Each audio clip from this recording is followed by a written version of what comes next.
50-pound bag of all-flock, and it fits in this 50-pound airtight pet food container. So we're putting our chicken feed out here because I'm like 90% sure our cat is eating it from the inside.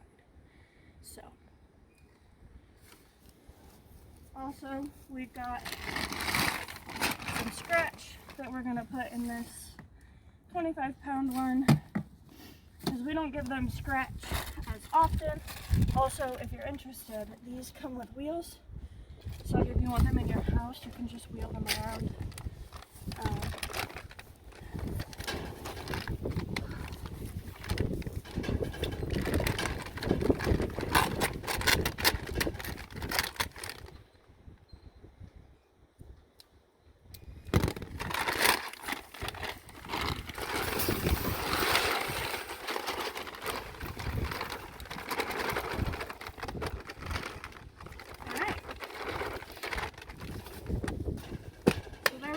Another thing that we did is inside the coop, we took out all of the hay that we had down here, except for what's right under where they perch for the night, and we replaced it with the same pine pellet bedding as we did out in the run because our girls just seem to like it better.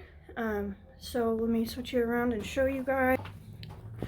So we got pine pellets, hay because this is where they perch at night, more pine pellets. There's our nest box. And we kept hay in there because I read that chickens like to be nice and cozy when they're laying their eggs. So another reason we decided to take the hay out of the coop is because they were just laying their eggs throughout the coop because there was hay in here and hay in the nest box, and I didn't like having to like tiptoe around the coop because I was worried about stepping on an egg. So I'm hoping that this will deter them from laying eggs in the coop. And it's been a couple days, so I'll go ahead and I'll show you our pine run. Some of it's broken down because there's been a lot of moisture. And the girls are eating. They have fresh water. We got an extra bag, so this is all new over here, new pine pellets. But the rest is kind of broken down, which is fine. So yeah, there's our chicken stuff for the day. I'm gonna go ahead and head inside because Esther's napping and Aiden's watching cartoons and I really don't want him to wake her up. Thanks for watching. What's up, beautiful people? Today we're making salsa, but first, had to turn the exhaust off. Anyway, first I'd like to make the exciting announcement that today's video should be the very last video that will have poor angles. Hopefully. I ordered a stand for my phone and it's supposed to get here tomorrow, so please let it get here tomorrow. Anyway, I am following the salsa recipe from Jess from Roots and Refuge Farm. I will link that video that she did about it down below, because it has the recipe in there in the description, and I kind of remember it, so we're winging it, guys. But it calls for 6 to 8 pounds of tomatoes, so we're gonna see how many tomatoes I have. We're gonna see how many pounds of tomatoes I have.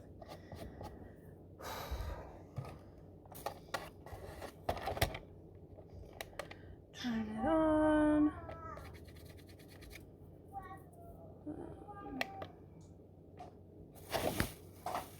Also, fun fact, my cat ate one of my tomatoes through the plastic bag that I had it in. Stupid cat. Okay, that's pounds. Let's see.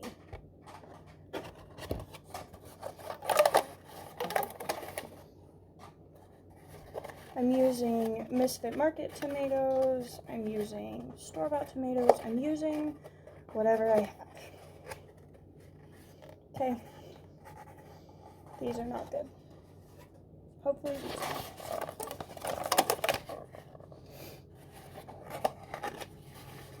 these are mostly good.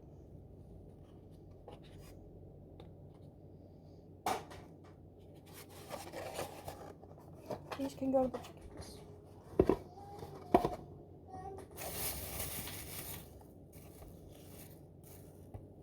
This is going to be a way smaller batch than what Jess makes. Oh well, it's fine. We're fine here. We're all fine.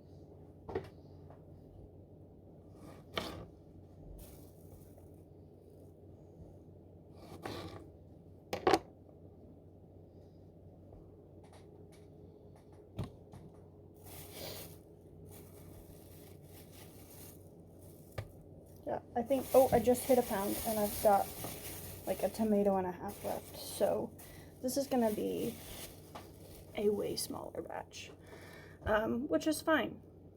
It's fine. Alright, so I'm gonna get to cutting these tomatoes and I will bring you back in a minute. Alright, so here, as you can see, I've got my tomatoes cut in half basically. We've got the temperature at 350, and I'm gonna get to cutting the peppers.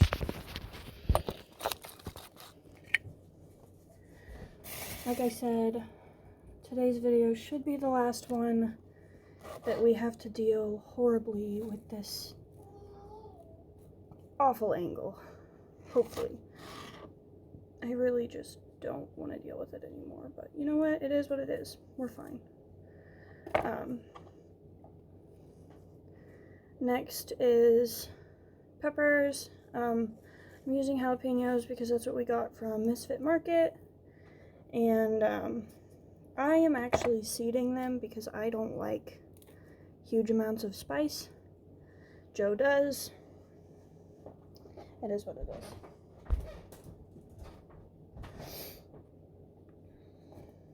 I think I'm gonna just do 2. Probably no more than that because, I don't know, I'll put 3 in and then we'll see. If I don't like it because it's too spicy, Joe will eat it. There's that. I have to bend over so that you guys can actually see my face in the screen.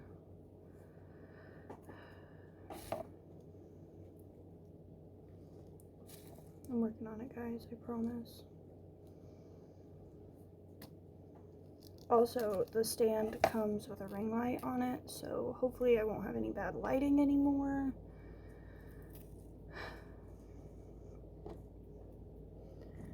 We can hope, right?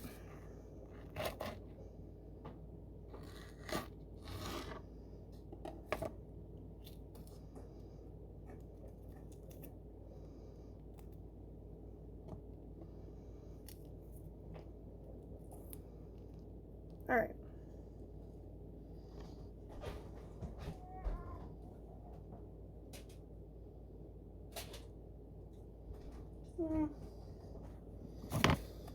I'm gonna do one more. Just because it doesn't look like a lot, and I want salsa. So the first part of this video was actually filmed yesterday, and it was an update on our chicken run and how we're now storing our chicken food. And you'll probably see my glasses fall off my face, which happens a lot. I'm getting new glasses soon. I just have to go in and get a prescription. I have a new prescription. I have an appointment soon. We're working on it, guys.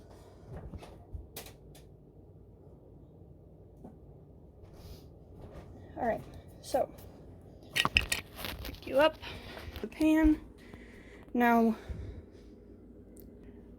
Jess also puts her onion on here to roast it.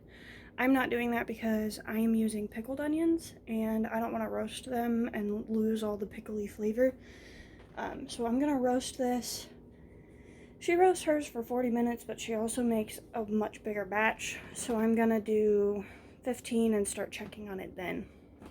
And I'll bring you guys back when I check. Okay, so here we have this. I'm gonna let these cool off for just a minute so I can like pick them up with my fingers. And then while that's happening, I'm gonna get my brand new food processor out. So I got the Cuisinart brand. It is an 8-cup food processor. Sorry, I'm getting distracted by my child who is upstairs being loud. I'm gonna go ahead and put the onion in here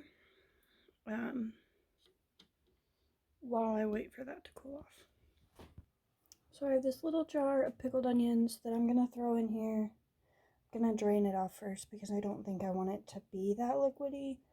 But I think this should be enough for the amount of tomatoes and peppers and garlic that I have.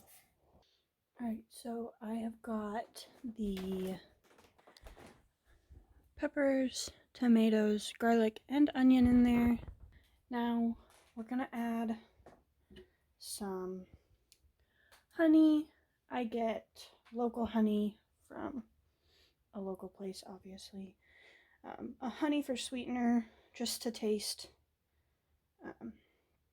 And like I said, I'm gonna link the video that I am using as a reference in the description, just so that y'all can make this on your own, because I know that I do not do a fantastic job of describing things. But I'm gonna put the lid on. And some of you are probably thinking to yourself, Hannah, where's the cilantro? You need cilantro to make salsa. And that, my friends, is where you are wrong. In this house, we don't do cilantro because we were blessed with the gene that makes cilantro taste like soap.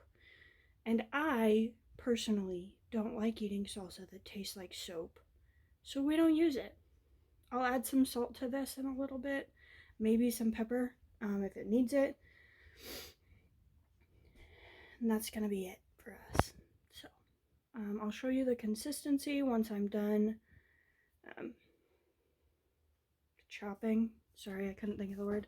Once I'm done chopping it up, I'll show you consistency, and then I'm just gonna go ahead and sign off now in case I forget to do it later. So thank you for watching.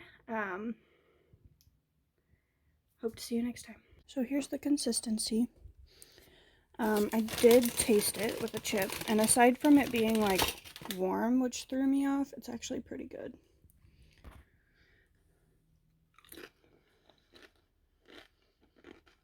Not too spicy, not too sweet. The perfect amount of pickled onion flavor. This recipe, I'm gonna keep making it.